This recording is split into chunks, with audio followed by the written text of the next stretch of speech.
Las investigaciones continúan para identificar a los cuerpos calcinados hallados en Taura y las pruebas antropológicas se realizan con los familiares de los 4 chicos desaparecidos. El Ministerio de Trabajo se disculpó con la vicepresidenta Verónica Abad, pero según sus abogados, la ministra Ivonne Núñez incumplió la orden de hacerlo en un mensaje a la nación. La jueza Nubia Vera ratifica en la Comisión de Justicia de la Asamblea que recibió presiones y fue amenazada para pronunciarse en contra de la acción presentada por la vicepresidenta Abad. Desde enero, por decisión del Consejo de Quito, ya no serán retenidos los carros de los conductores que incumplan el pico y placa. 30 hombres armados y vestidos de militares ejecutaron una explosión en el área donde se construye la nueva cárcel en Santa Elena. Hay un muerto y un herido, según el director del SNAI. En el fuselaje del avión de aerolíneas azerbaiyanas con 67 personas que se estrelló en Kazajistán, se descubren impactos de artillería antiaérea, cuyo origen está siendo investigado.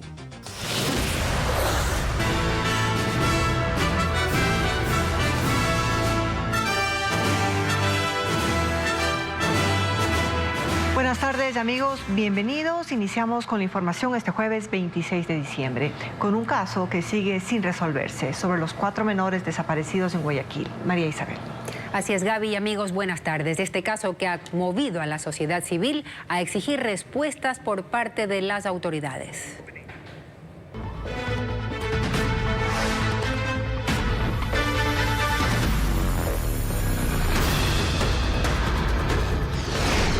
Los 4. ¿Quién los desapareció? La identificación de los 4 cuerpos encontrados en Taura la tarde del martes se complica porque estaban incinerados.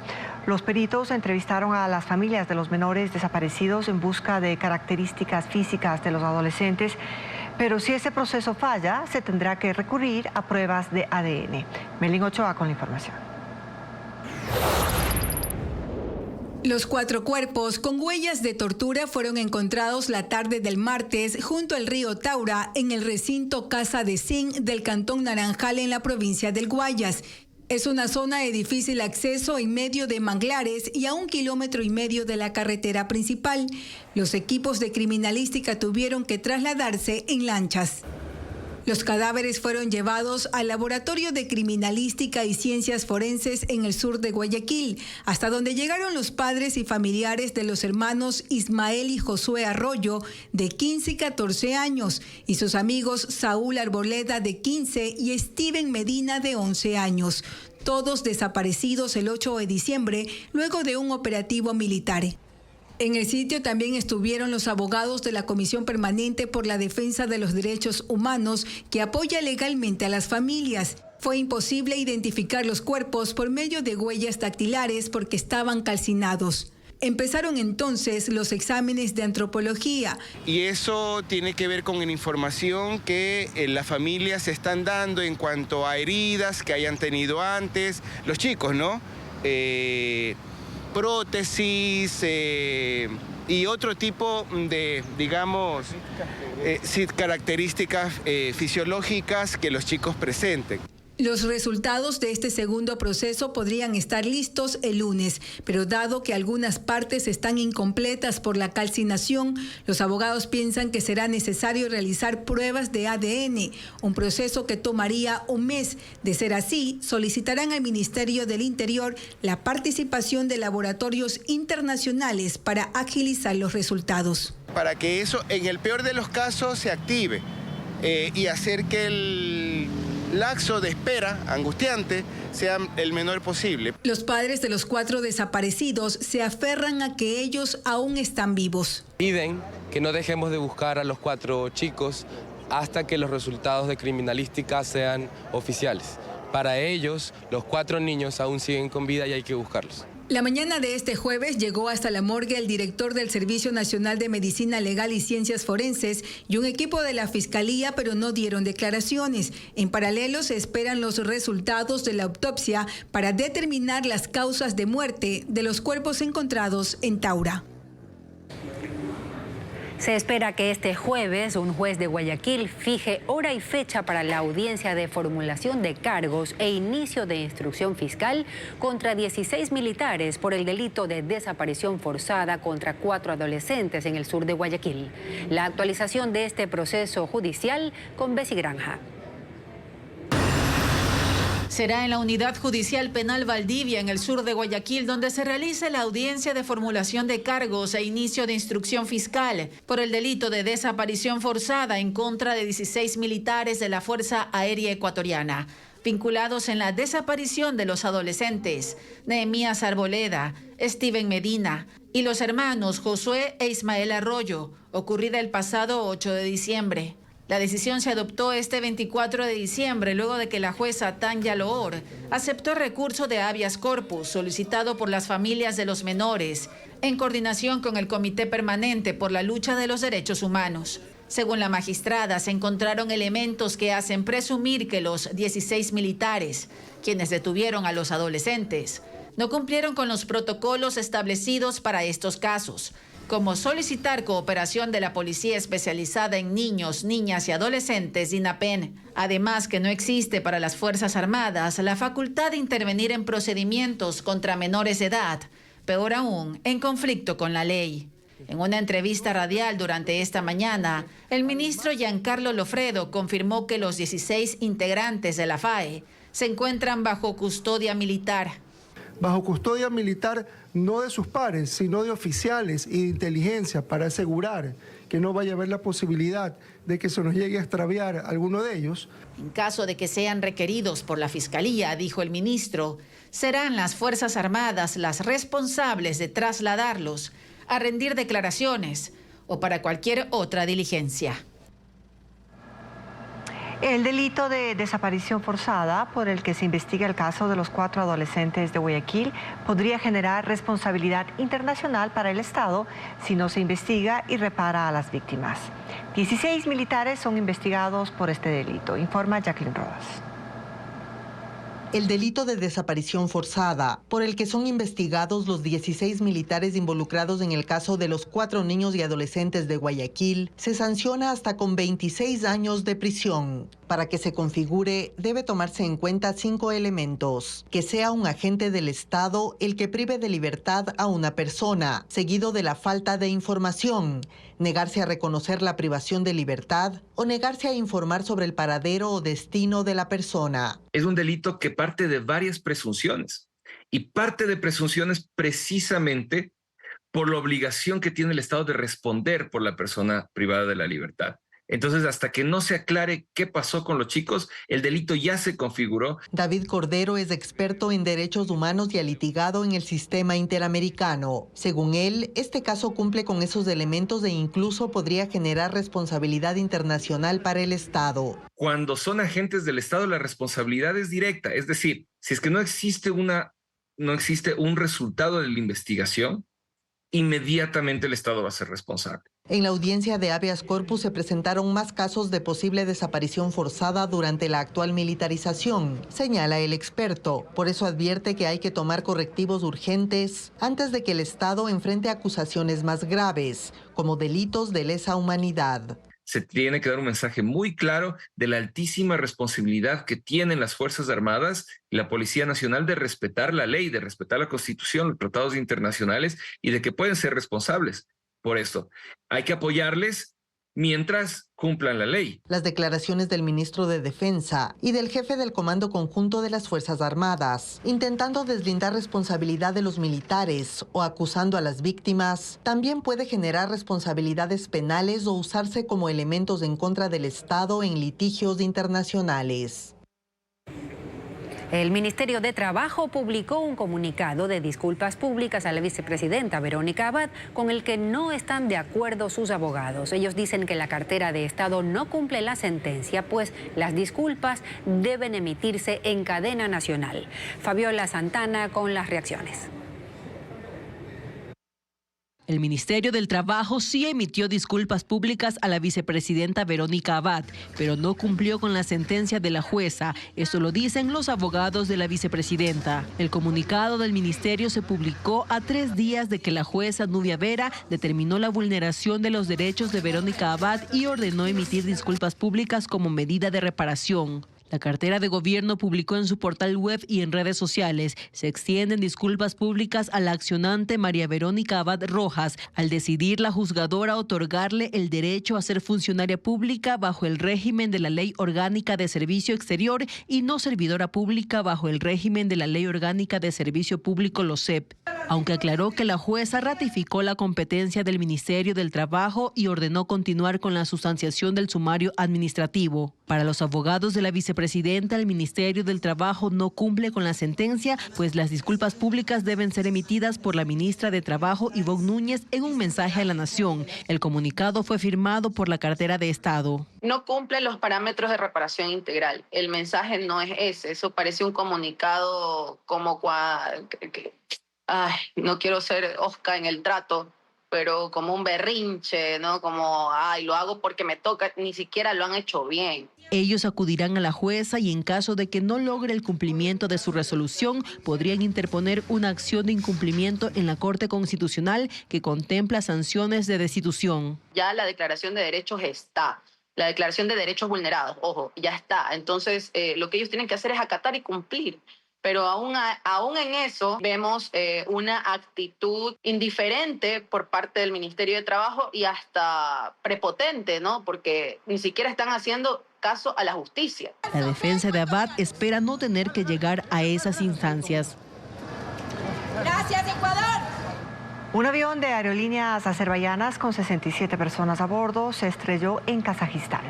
La aeronave debía aterrizar en el sur de Rusia, pero fue obligada a desviarse tras el supuesto impacto de un misil ruso que terminó derribándolo en Kazajistán. Nos informa Ileana Suárez.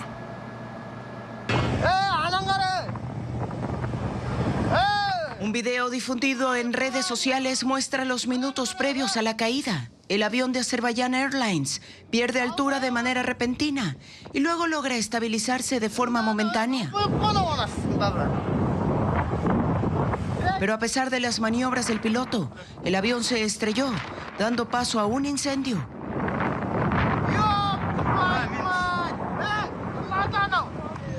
...38 personas murieron en el impacto. También hay 29 sobrevivientes, incluidos 2 niños. El avión partió de Bakú, en Azerbaiyán, hacia Grozny, capital de Chechenia, en el sur de Rusia. Pero poco antes de aterrizar se desvió y cruzó el mar Caspio dirigiéndose a Kazajistán, donde cayó cerca de la localidad de Aktu. Autoridades de Azerbaiyán y de Kazajistán enviaron investigadores y recuperaron la caja negra del avión. En uno de los videos viralizados en redes, el fuselaje presenta marcas que parecen disparos.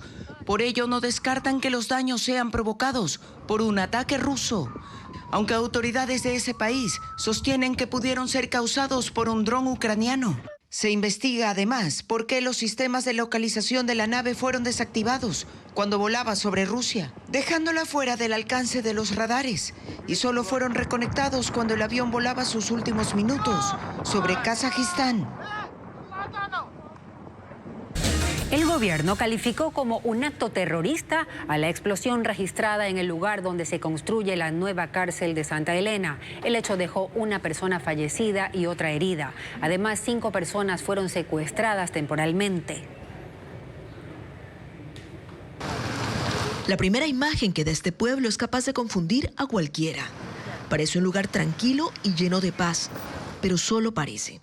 Estamos asustados porque nosotros estamos en peligro, estamos siendo atacados. Es aquí donde se construye la nueva cárcel y donde la mañana de Navidad varias explosiones alteraron la ya escasa tranquilidad del lugar. Esto pasó a las 4 de la madrugada. Se escuchó las detonaciones de las bombas que han puesto, un poco de bomba. Los habitantes saben poco de lo que ocurrió. Los terroristas. Ha sido el director del SNAI el encargado de confirmarlo. Fuimos víctimas de un acto terrorista. Un grupo armado de unos 30 individuos, disfrazados con uniformes militares, irrumpieron en una obra en construcción, causando destrucción y terror.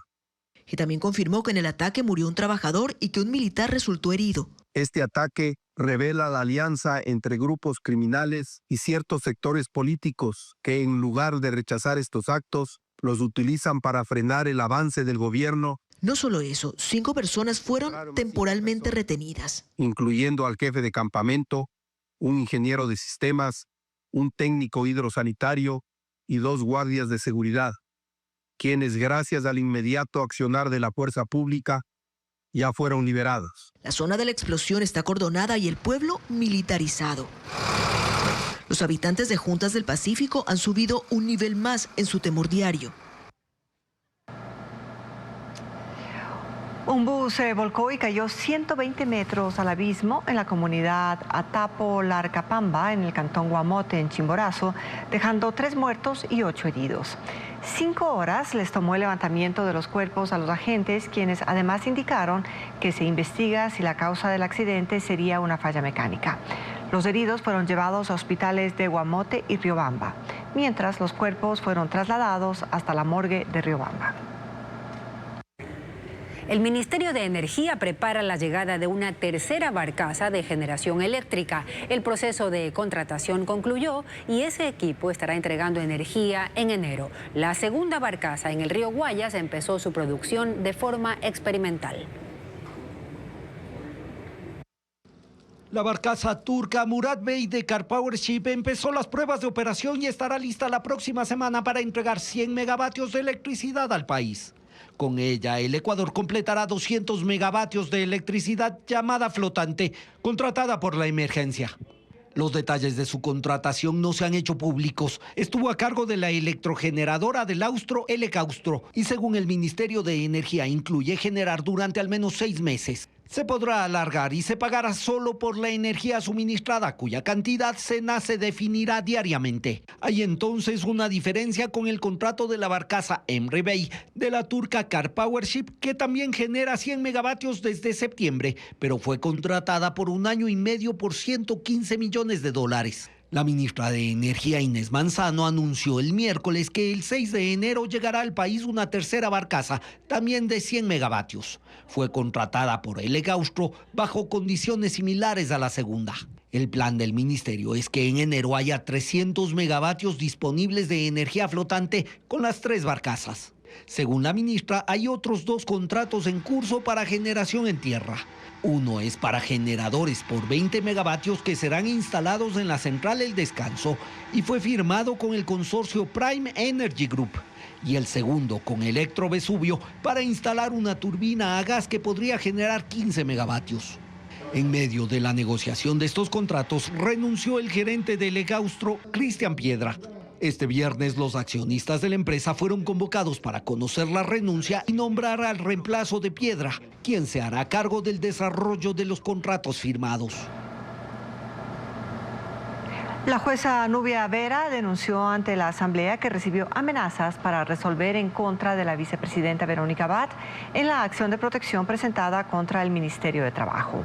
El presidente de la Judicatura, Mario Godoy, mencionado también, presentó una querella contra la funcionaria judicial. Patricio Díaz sigue el tema. La Comisión de Justicia convocó a la jueza Nubia Vera y al presidente de la Judicatura, Mario Godoy, para escuchar sus versiones sobre las denuncias de presiones para resolver en contra de la vicepresidenta en la acción de protección que presentó contra el Ministerio de Trabajo. Godoy no acudió.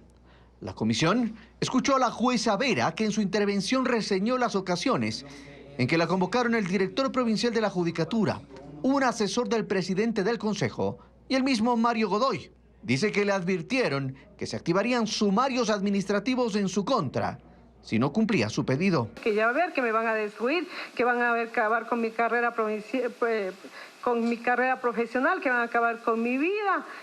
Denunció que le entregaron un pendrive que tenía 4 páginas. Leyó parte del documento donde se declaraba como improcedente la acción presentada por la vicepresidenta Abad. Por ahí mostraron unos mensajes en el teléfono del doctor Mario Godoy, de que decía, mira, aquí está, Daniel Noboa necesita esto que salga ya, el presidente nos está presionando. Los legisladores le consultaron si tenía seguridad de que se trataba del número del presidente Noboa. Dese cuenta, ¿cómo yo afirmaría de que es del teléfono del presidente Daniel Noboa, no puedo asegurarlo. Vera declaró que le advirtieron que su decisión ponía en riesgo la economía del país.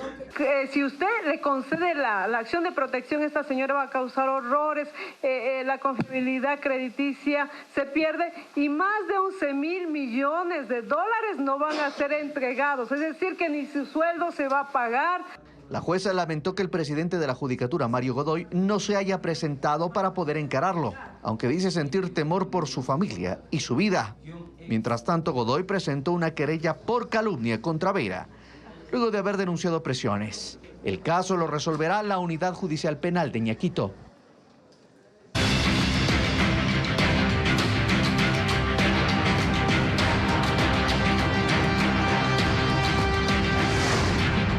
Conductores, las reglas que cambian. En Quito, desde el próximo año, se aplicarán cambios en el sistema de restricción pico y placa. Ya no serán retenidos los vehículos que infrinjan la ley y se podrá pagar las multas con trabajo comunitario. Adriana Bermeo amplía la información.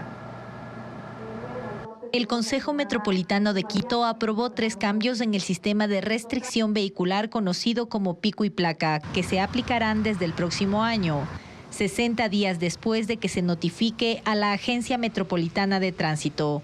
El primer cambio es la prohibición de retener los vehículos que incumplan el pico y placa y que hasta ahora son trasladados a los patios de la AMT. Con la reforma, los agentes de tránsito notificarán la infracción al conductor, que podrá circular con ese documento durante toda la franja horaria en la que fue multado. Si ocurrió en la mañana, de 6 a 9 horas 30, y si fue en la tarde, de 16 a 20 horas. En la tarde, que es una segunda franja horaria, no cuenta esa como la infracción de la mañana, lo que significa que puede ser infraccionado en la mañana una vez, solo una, pero si en la tarde vuelve a cometer la misma infracción, se le va a sancionar.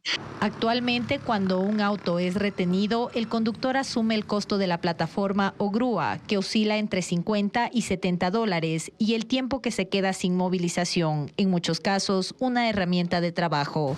El segundo cambio está relacionado con las multas, que se incrementarán cuando haya reincidencia. La primera vez, la sanción se mantiene en el 15% de un salario básico, $70.50. La segunda vez, la sanción sube del 25 al 30% de un salario básico, $141. Desde la tercera vez en adelante, se mantiene en 50% de un salario básico, $235.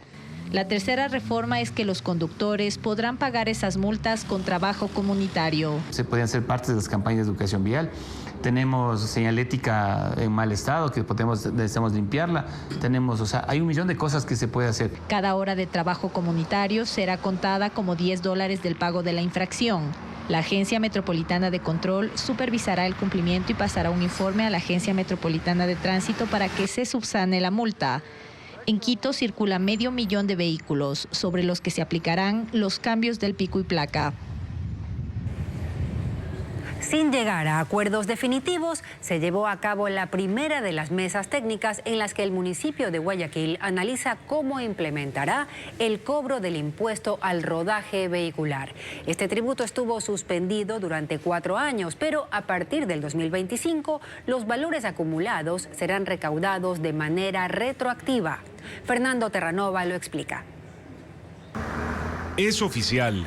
El Consejo Cantonal de Guayaquil aprobó en segundo debate una ordenanza que habilita al municipio a cobrar desde 2025 el impuesto al rodaje, luego de que en la administración anterior no cobraran dicho impuesto durante los últimos 4 años.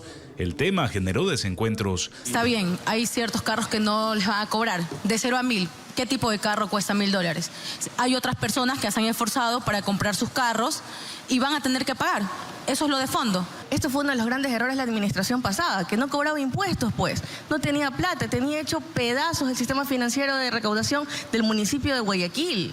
Pero nosotros no podemos venir también a hacer lo que ustedes hicieron. Terminamos nuestro periodo, le toca otro consejo, ya no son 4 años acumulados, son 7 años acumulados. 2 concejales socialcristianas se abstuvieron, pero la mayoría del consejo se mantuvo firme en que el impuesto lo ordenan las leyes nacionales y la normativa fue aprobada. Será en mesas técnicas donde se decidirá cuánto se cobrará y si se recaudan los pagos de manera retroactiva por los años en los que no se cobró. La primera mesa técnica se desarrolló a puerta cerrada la mañana del 24 de diciembre en las instalaciones de la ATM en Ceibos. Participaron autoridades de la Agencia de Tránsito, del municipio y 7 concejales, pero al final no hubo acuerdos. La edil Cintia García propuso un mecanismo para no cobrar el impuesto, modificando la tabla según los avalúos de los vehículos y poniendo valores simbólicos o valor cero. La propuesta es que en esta ordenanza esa tabla fuese modificada porque se puede hacer. Si ven el artículo 539 de la COTAP, la ley es clara y establece una tabla, pero dice que esta puede ser modificada por ordenanza en Consejo Cantonal. Y lamentablemente no lo quisieron aprobar. Lo que fue rebatido por Alex Vera, coordinador de la ATM. Legalmente no hay un mecanismo para no cobrar el impuesto. Retroactivamente la deuda hay que cobrarla porque está en la ley. Lo que podemos establecer son ampliación de tiempos, remisión de multas, intereses y recargos. La próxima mesa técnica está convocada para el 7 de enero, lo que prolonga la incertidumbre entre los ciudadanos, quienes aún no saben si tendrán que pagar el impuesto ni cómo se aplicará. Todo en un contexto cercano al inicio de la matriculación vehicular 2025 en Guayaquil, que arrancará en febrero. Se cumplen 5 días de la desaparición de 21 pescadores en Manta, en la provincia de Manabí. Según el reporte de la Capitanía del Puerto, ellos naufragaron en el barco Patricia Lin, que zarpó el 21 de diciembre. Sus familiares esperan que las operaciones de búsqueda no cesen, pues mantienen la esperanza de encontrarlos. En Manabí, los familiares de los 21 pescadores desaparecidos se turnan para esperar noticias en los exteriores de la Capitanía del Puerto. El zarpe del barco Patricia Lin de 220 toneladas se dio la tarde del sábado 21 de diciembre desde la ciudad de Manta. Su salida quedó registrada en un video captado desde otra embarcación. En un comunicado de la empresa naviera Albacares S.A., que es operadora de la embarcación, detalla que se mantuvo comunicación con el jefe de máquinas a las 20:50, sin reportar ninguna novedad.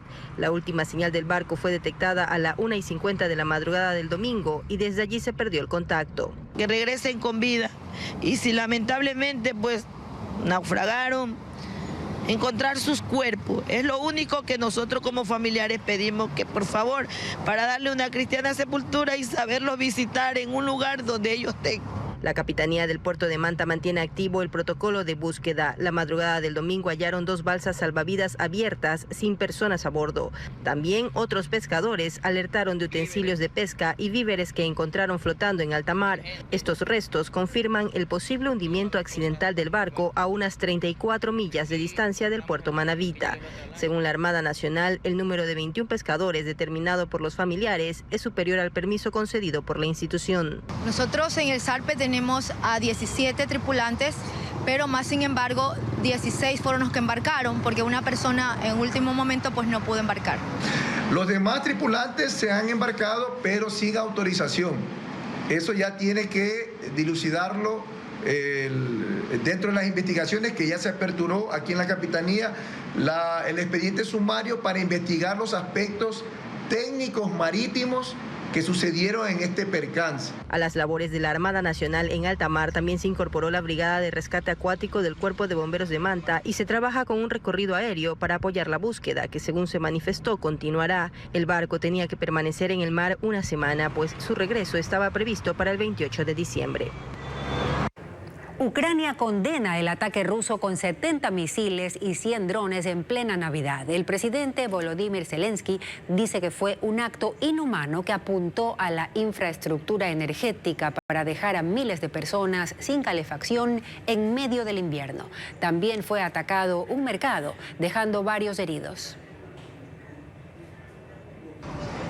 La región central de Dnipropetrovsk, así como Kharkov en el este, Nikópol en el sur o Kryvyi Rog al norte de Jersón, han sido los blancos más recientes de los ataques de Rusia. Y aunque Ucrania reporta que varios misiles y drones que fueron usados en esta ofensiva, agravada desde el 24 de diciembre, fueron interceptados, otros cayeron principalmente en áreas residenciales y de instalaciones de la infraestructura energética, dejando inhabilitado el servicio eléctrico y de abastecimiento de gas para los sistemas de calefacción en medio de temperaturas bajo cero. Volodymyr Zelensky condenó la agresión calificándola como inhumana. Putin eligió deliberadamente el día de Navidad para atacar, dijo.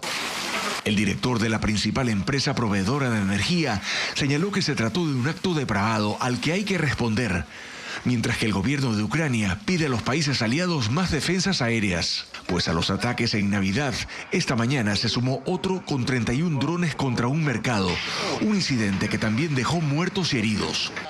En 2 meses se cumplirán 3 años desde el inicio de la invasión de Rusia, y en Estados Unidos, que ya ha enviado ayudas por $175 mil millones, el presidente Joe Biden ha pedido al Ministerio de Defensa que esa asistencia militar no se detenga.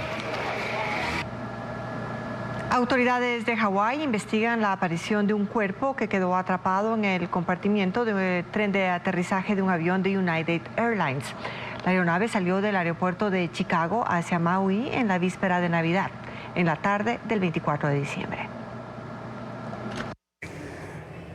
Perú declara emergencia ambiental durante 90 días para combatir los efectos de un derrame de petróleo en la provincia de Talara. 6 playas de la región fueron afectadas por una fuga cuando se iba a realizar la carga de crudo a una embarcación por parte de la empresa estatal Perú.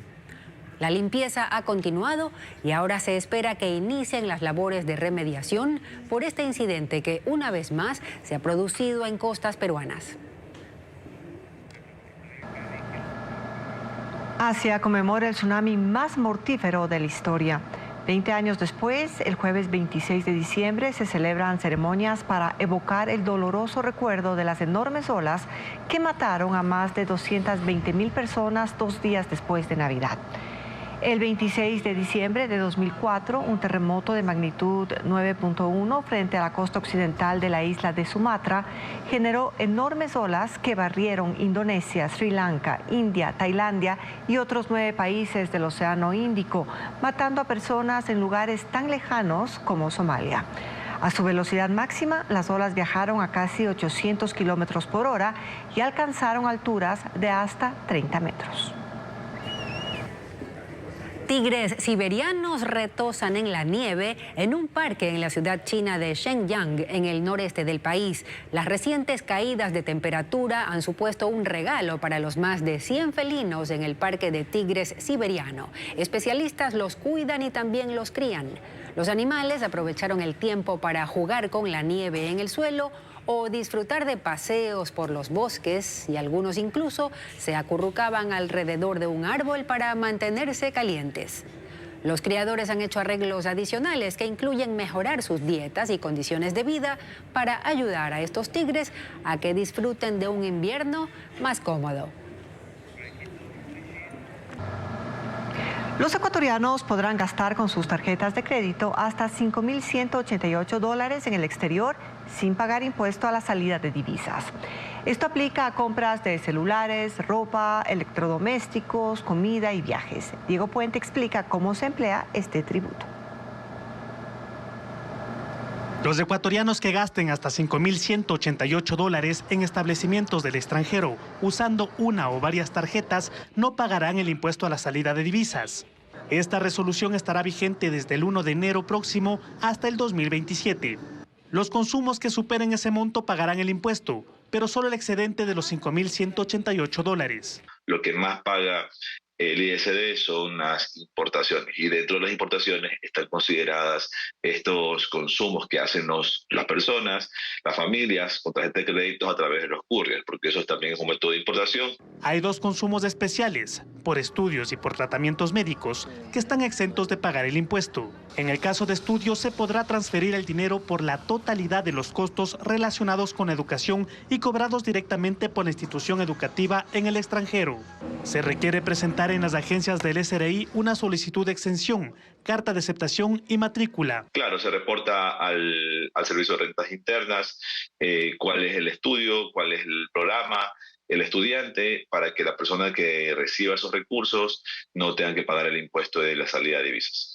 Las personas con enfermedades catastróficas, raras o huérfanas que tengan un diagnóstico avalado en Ecuador, pero un tratamiento en el extranjero, podrán transferir el costo total de la atención médica sin pagar impuestos. El impuesto a la salida de divisas representa al país cerca de $1.000 millones al año. 132.000 empleos plenos se perdieron en el país en el último año. Así lo señala el Instituto Nacional de Estadísticas y Censos en su reporte de noviembre. Si la comparación se la hace con septiembre, el mes en el que los apagones se agudizaron, los empleos adecuados que se perdieron llegan a 250.000. El Instituto Nacional de Estadísticas y Censos publicó los resultados nacionales del mes de noviembre de su encuesta de empleo, desempleo y subempleo. La muestra se tomó en 9.016 viviendas de forma personal y los resultados no son precisamente alentadores.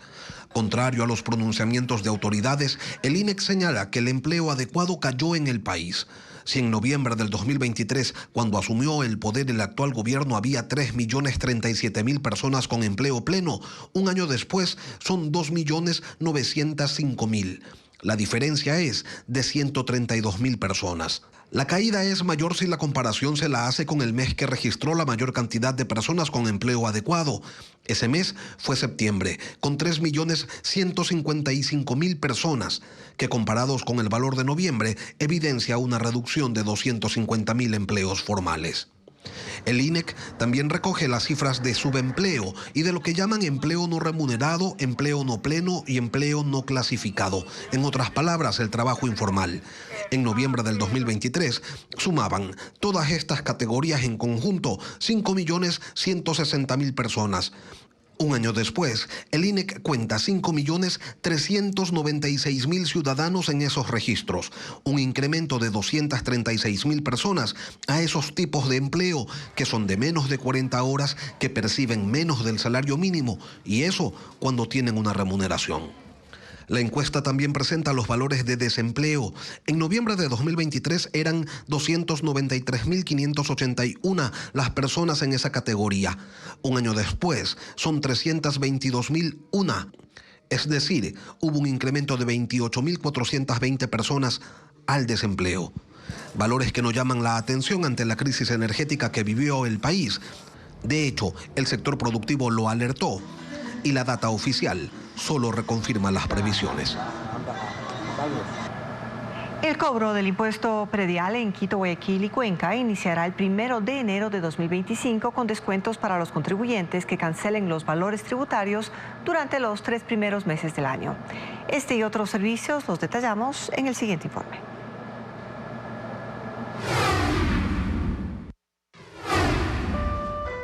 El cobro del impuesto predial en Quito, Guayaquil y Cuenca iniciará el 1 de enero de 2025 con descuentos para los contribuyentes que lo paguen antes de junio. La reducción es del 10% para aquellos que lo paguen hasta el 15 de enero e irá disminuyendo un punto cada 15 días. En Quito, los pagos pueden realizarse en línea en el portal www.quito.gov.es.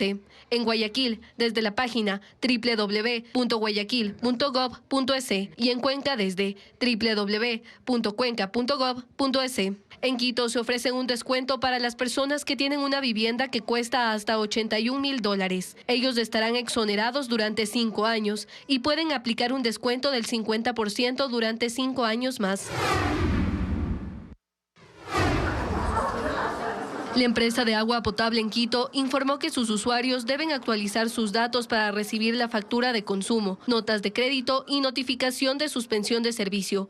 El trámite se debe realizar de forma presencial de lunes a viernes en cualquiera de las 9 agencias del EPMOPS de 8 a 16:30. Para mayor información, puede ingresar a la página www.aguaquito.gov.es. La gestión debe realizar el titular de la cuenta o puede autorizar a un tercero y agregar copias de cédula.